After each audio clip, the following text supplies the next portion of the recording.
எண்ணெய் ஊற்றி கடுகு போட்டுட்டு வெங்காயம் போடணும். வெங்காயம் போட்டு வதக்கணும். கருவேப்பிலை கொஞ்சம் போடணும். கொஞ்சம் வதக்கணும். தக்காளி போடணும்.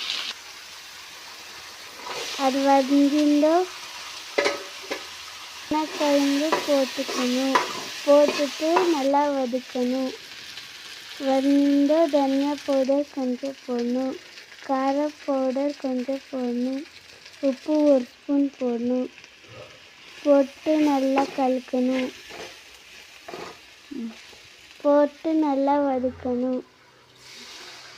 தண்ணி கொஞ்சம் ஊற்றணும். மூடி போட்டு வேக வச்சா ரெடி.